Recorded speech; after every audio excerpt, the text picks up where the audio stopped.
Alors donc aujourd'hui, d'abord je vous dis bonjour à tous.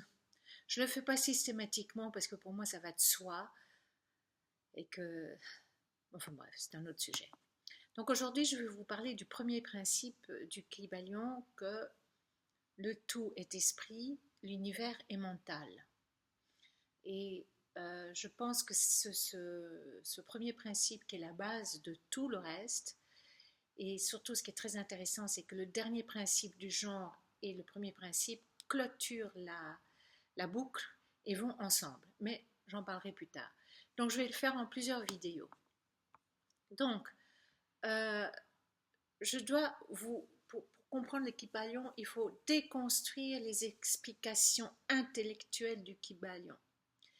Et je suis en même temps obligée d'utiliser le côté intellectuel pour pouvoir vivre en conscience dans les tripes et le corps tout entier, sans exclure le cerveau, ce qu'est la loi naturelle. Utiliser l'intellect aide beaucoup à avoir conscience de la réalité. Donc j'ai besoin de l'expliquer avec mon intellect pour pouvoir ne plus l'expliquer par la suite. Alors attention, il y a une grande confusion avec l'intellect et le mental. C'est pas la même chose, ok? L'intellect, c'est la part cognitive qui utilise beaucoup beaucoup le cerveau qui est dans ma tête et pas le cerveau des tripes. Ça n'a rien à voir avec l'intellect, ça c'est le cerveau émotionnel. Et à nouveau, c'est pour ça qu'on critique le mental, qui est un corps subtil comme le corps physique et le corps éthérique. Ne critiquez pas le mental parce que c'est un corps qui nous appartient. Et je vais vous expliquer un peu plus loin pourquoi. On ne le critique pas et on ne l'exclut surtout pas. Alors, je suis allée chercher l'étymologie du mot conscience. Vous allez tout comprendre. Cum scientia signifie savoir avec. Savoir ce que l'on sait. Alors on dit, mais oui, si je sais, je sais. Non, d'où le soi-disant inconscient. Ainsi, lorsque j'ai conscience d'une douleur, j'ai aussi conscience de la ressentir. Comprenez ça? Si je n'ai pas conscience de la douleur, je ne la ressens pas. La conscience de quelque chose est aussi la conscience d'en avoir conscience. Avoir conscience, c'est s'apercevoir que l'on perçoit, et c'est aussi donner un sens à ses perceptions. Donc la conscience, c'est savoir et ensuite pouvoir donner un sens. Donc scientifiquement, il était observé qu'à tout état mental vécu subjectif correspond un état neural, une configuration du cerveau observable et objectif. Donc être conscient, utiliser l'intellect module le cerveau, d'où la nécessité de ne pas nier l'intellect. C'est important parce que ça module le cerveau et que je ne peux rien exclure de rien, sinon je ne suis plus du tout dans la loi naturelle. Donc je vais donc essayer de vous désexpliquer le côté intellectuel de ce premier principe. Le tout est esprit, l'univers est mental. Donc vous voyez qu'on cite de nouveau le tout, et c'est pour ça que dans une vidéo précédente, celle du 8 mai, j'essaie d'expliquer selon le Kybalion avec des extraits du Kybalion, enfin des extraits d'Hermès Trismégiste, et plus mes interprétations, ce que pourrait être le tout. Donc là, maintenant, pour commencer, je vais vous lire des extraits qui sont attribués à Hermès Trismégiste. Et je vais peut-être en commenter quelques-uns, et d'autres, ce n'est pas nécessaire, ça va de soi. Donc, le tout est esprit, l'univers est mental, mais le tout est un. Ce qui est la vérité fondamentale, la réalité substantielle, n'a nul besoin d'une dénomination spéciale, mais les hommes éclairés l'appellent le tout. Vous allez voir que c'est un peu expliqué dans la vidéo que je disais du 8 mai, de ce dernier 8 mai. S'il est vrai que tout est dans le tout, il est également vrai que le tout est dans tout.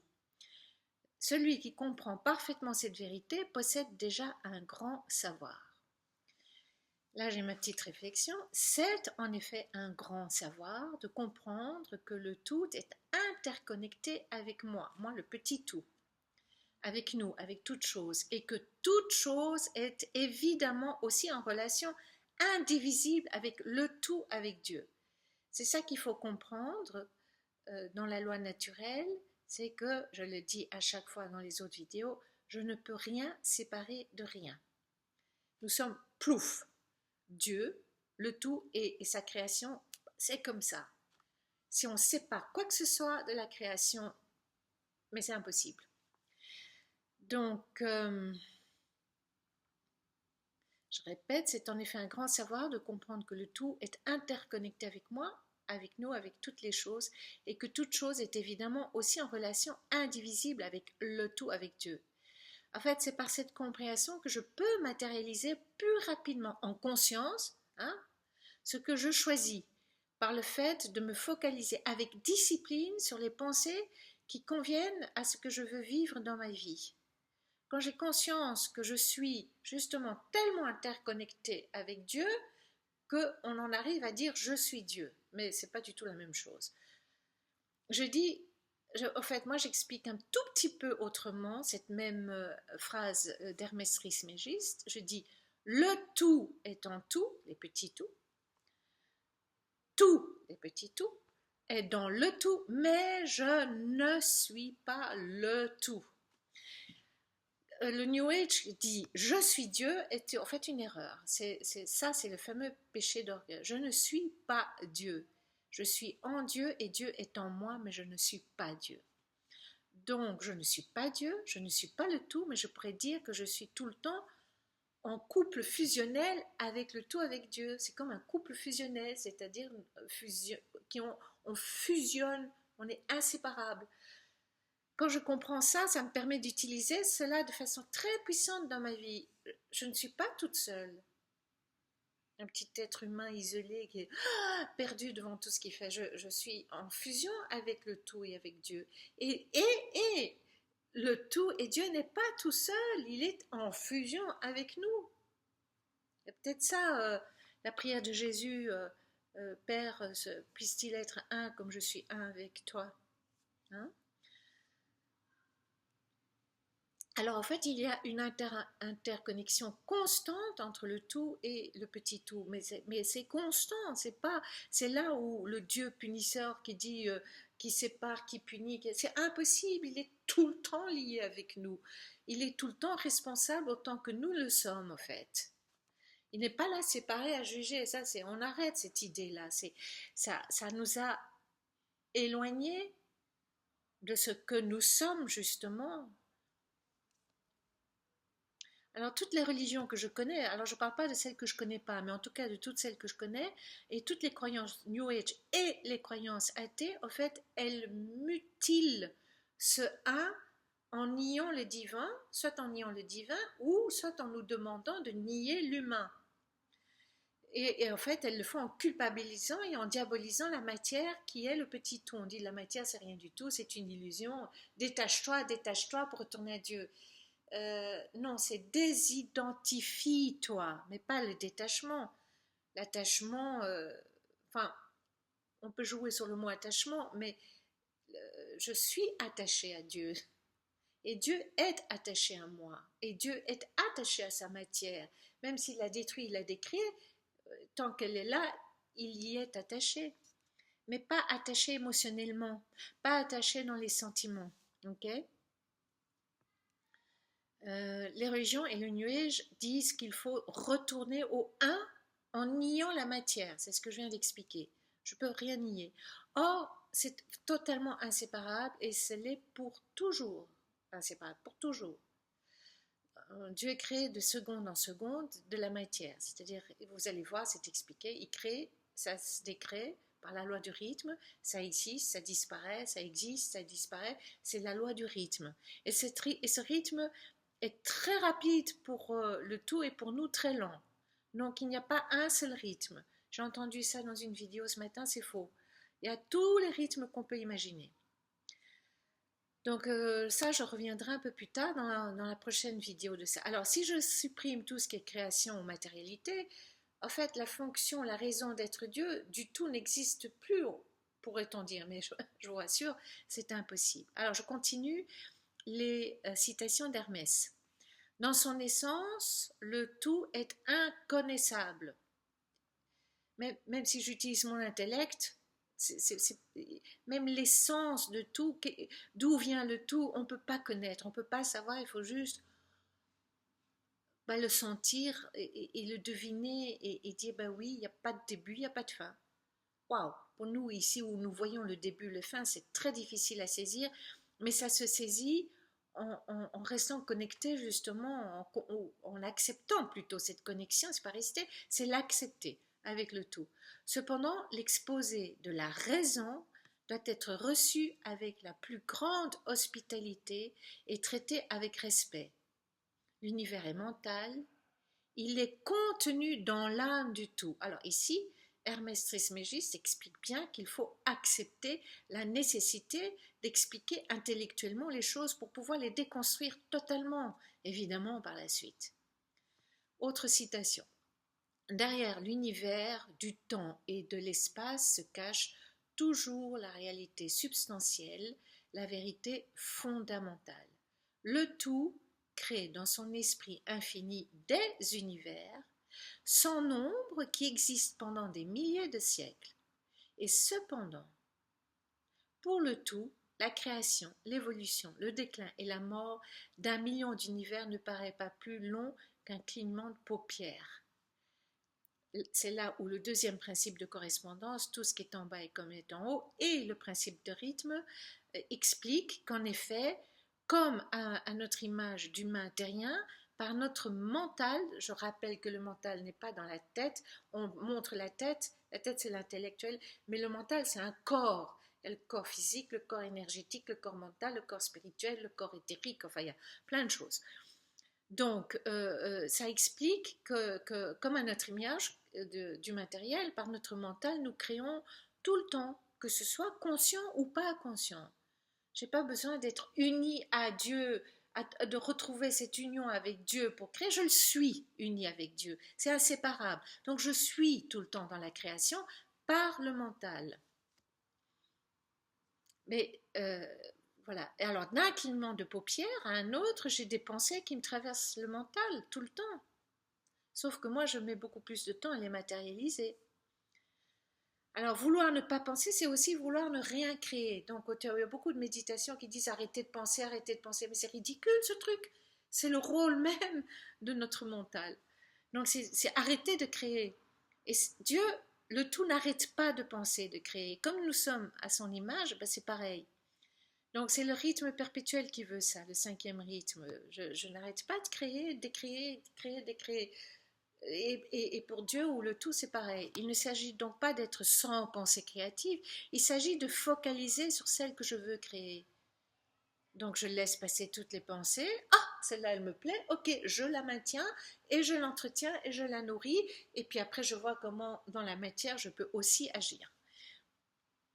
Croire qu'être sans pensée, c'est rejoindre le tout, me semble absolument faux et pas juste. Parce que le tout n'est pas sans pensée, c'est absolument faux. Il crée tout le temps, et il crée à partir de quoi? À partir d'une pensée. Il ne jette pas au hasard des trucs et puis il regarde ce qui se passe. C'est pas comme ça que ça marche. Sinon, il n'y a pas d'intelligence là-dedans. Croire que oui, c'est vrai. Alors, dans notre espace-tout, la création du tout semble évidemment très longue, c'est ce qu'il explique, alors que pour le tout, ça dure juste le battement d'un cil, comme mes pensées ne durent qu'un battement de cils.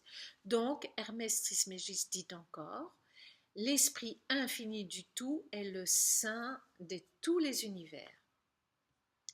Alors maintenant, je vais revenir plus précisément sur le premier principe du mentalisme qui veut dire le tout est esprit, l'univers est mental. Ce n'est pas, comme je le disais, quand je suis uni avec Dieu, avec le tout que je crée. Je crée de toute façon, que je l'accepte ou pas, je ne peux pas être déconnecté de lui, du tout. Lui et moi, Dieu et moi, le tout et moi, nous créons du matin au soir et du soir au matin sans arrêt. Alors vous allez dire, ah bon, mais oui, Dieu n'a pas de sentiment, le tout n'a pas de sentiment, n'a pas d'émotion, n'a pas de colère, il observe ce que j'ai envie de créer, que c'est du sens ou pas, puisque je suis unie avec lui, boum, ça se fait. Il n'y a pas de punition, il n'y a pas tu peux pas, c'est mal, je t'ai demandé, Dieu ne demande rien du tout, il s'en fiche complètement, je vous le dis. C'est parce que je suis totalement en interconnexion que cela se fait. Peu importe les idées qui me traversent le mental, si je les répète, si je les entretiens dans mon mental, elles se matérialisent. C'est le job même du mental, il est là pour ça. Il faut comprendre que le côté très mauvais de diaboliser le mental comme le nuage le fait et nous l'explique, c'est nous mutiler de ce que, à quoi sert le mental.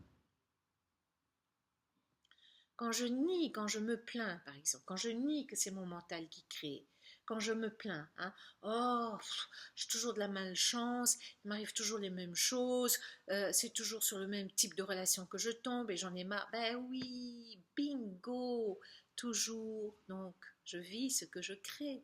C'est parce que du matin au soir, je pense la même chose que ça se matérialise. Je ressasse, il m'arrive que des malheurs et hop, ben oui, je vis que des malheurs. Je sais que c'est très désagréable à entendre et à écouter parce que du coup je ne peux plus blâmer personne, je suis responsable de ma vie.